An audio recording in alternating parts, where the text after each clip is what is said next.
혼란스러운 플랫폼 전략에 숨겨진 리스크. 안녕하세요. 리사 별이온입니다. 오늘 저희가 주목할 뉴스는 바로 인스타로 드라마 보고 넷플릭스로 쇼폼 시청입니다. 이 기사는 미디어 콘텐츠 플랫폼들이 자신들의 고유한 경계를 허물고 서로의 영역을 넘나드는 현상을 조명하고 있는데요. 성우님들은 이 현상을 어떻게 보셨나요? 저는 이 기사를 보고 깜짝 놀랐습니다. 불과 몇 년 전만 해도 넷플릭스는 몰아보기의 상징이었고 인스타그램은 순간 공유의 대명사였잖아요. 그런데 이제는 서로의 옷을 바꿔 입는 느낌이라 소비자의 입장에서는 편한 것 같으면서도 좀 혼란스럽기도 합니다. 맞습니다. 표면적으로는 소비자의 미디어 이용 행태가 매우 다변화되고 있다는 분석이 지배적이죠. 하지만 리사의 관점에서 보면 저는 이 현상에서 플랫폼 기업들의 숨겨진 어쩌면 치명적인 F1 병목을 읽었습니다. 단순히 트렌드 변화에 대한 대응을 넘어 조직의 근본적인 존재 목적과 전략적 정렬성이 흔들리고 있다는 신호로 볼 수 있습니다. 정확히 짚어주셨습니다. 성우님. 저희 리사에서는 이 뉴스를 F1 병목의 전형적인 사례로 보고 있습니다. 겉으로는 시장 변화에 대한 유연한 적응이나 혁신적인 시도로 포장될 수 있지만 그 이면에는 조직이 왜 존재하며 어떤 가치를 핵심적으로 제공할 것인지에 대한 명확한 전략적 방향성이 부재할 때 나타나는 심각한 리스크가 숨어 있습니다. 별이온 팀장님의 말씀을 들으니 더 깊이 생각해 보게 되네요.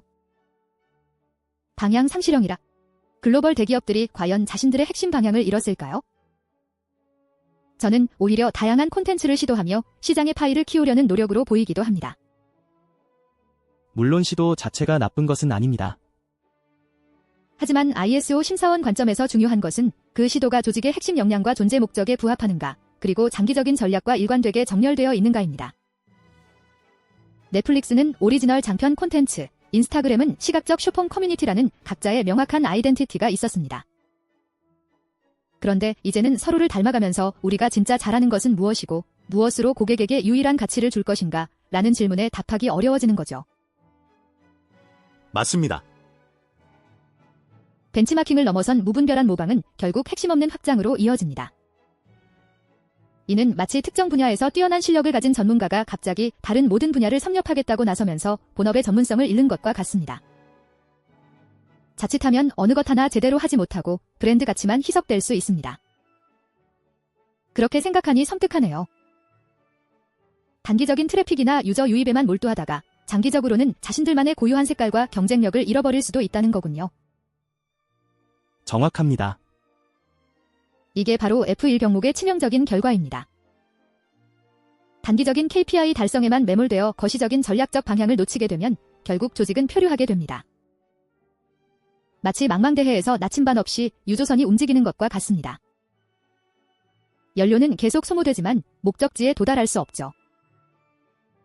이런 현상은 비단 미디어 산업에만 국한되지 않습니다. 제조업 현장에서도 흔히 볼 수 있죠. 예를 들어 최근 친환경이나 ESG 경영이 화두가 되면서 많은 기업들이 여기에 참여하려고 노력합니다. 하지만 이 역시 명확한 방향성 없이는 위험합니다. 친환경 경영도 병목이 될 수 있다니 의외인데요. 좋은 방향 아닌가요? 물론 지향점은 좋습니다. 하지만 왜 우리 회사가 친환경 경영을 해야 하는가? 라는 본질적인 질문, 즉 우리 조직의 존재 목적과 핵심 역량이 친환경 전략과 어떻게 연결될 것인가에 대한 깊은 고민 없이 단순히 친환경 트렌드니까라는 이유로 막대한 투자를 단행하는 경우가 있습니다. 그러면 어떻게 될까요? 불필요한 공정 변화나 과도한 설비 투자로 이어지고 결국 비용만 늘어나고 실질적인 성과는 미미해집니다. 심지어 기존 생산 라인의 효율성까지 떨어뜨리는 경우도 발생합니다. 이 모든 것이 F1 병목의 전형적인 증상이죠. 결국 새로운 기술이나 트렌드 자체가 문제가 아니라 그것을 도입하고 활용하는 전략적 방향성이 중요하다는 거네요. 네, 그렇습니다. ISO 심사에서 조직의 상황 이해는 단순히 우리 회사가 어떤 사업을 하는가를 넘어 우리가 왜 이 사업을 하는가, 우리의 존재 목적은 무엇인가, 그리고 그 목적을 달성하기 위한 전략적 방향은 무엇이며 모든 프로세스가 이 방향에 정렬되어 있는가를 심도 있게 평가합니다. 만약 조직이 외부 환경 변화에 대한 반응을 단순히 경쟁사 모방이나 일시적 유행 추종으로만 끝낸다면 그것은 이미 F1 병목이 깊어진 신호로 봐야 합니다. 단기적인 성과 지표나 유행에만 매몰되다 보면 결국 장기적인 경쟁 우위를 잃게 됩니다. 그렇다면 경영자들은 무엇을 해야 할까요? 어떻게 이 방향 상실형 병목을 제거할 수 있을까요? 가장 먼저 조직의 존재 목적과 핵심 가치를 다시 명확히 재정의해야 합니다. 그리고 이 목적을 달성하기 위한 구체적이고 측정 가능한 전략을 수립하고 모든 부서와 팀의 활동이 이 전략적 방향에 일관되게 정렬되도록 시스템을 구축해야 합니다. 그리고 이 모든 과정이 단순한 구호에 그치지 않고 주기적인 경영 검토를 통해 그 효과성을 평가하고 필요한 경우 전략을 수정 보완하는 피드백 루프를 반드시 갖춰야 합니다. 리사는 이러한 구조적 접근을 통해 조직이 흔들림 없는 방향성을 유지하도록 돕습니다.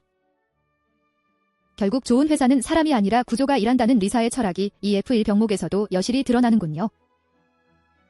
명확한 방향이 없는 구조에서는 아무리 유능한 사람이라도 길을 잃을 수밖에 없으니까요. 맞습니다. 외부 환경 변화에 민감하게 반응하되 그 반응이 조직의 존재 목적과 전략을 강화하는 방향으로 이루어져야 합니다. 그래야 지속 가능한 성장을 위한 진짜 혁신을 이룰 수 있습니다. 오늘은 인스타로 드라마 보고 넷플릭스로 쇼폼 시청이라는 흥미로운 뉴스를 통해 F1 병목의 본질과 이것이 미디어 산업은 물론 제조업 현장에까지 미치는 영향에 대해 심도 깊은 이야기를 나눠봤습니다. 여러분의 조직은 지금 어디로 가고 있습니까? 명확한 전략적 방향과 정렬된 구조를 통해 길을 잃지 않는 조직을 만드시길 바랍니다. 다음 시간에도 리사의 날카로운 분석으로 찾아뵙겠습니다. 감사합니다.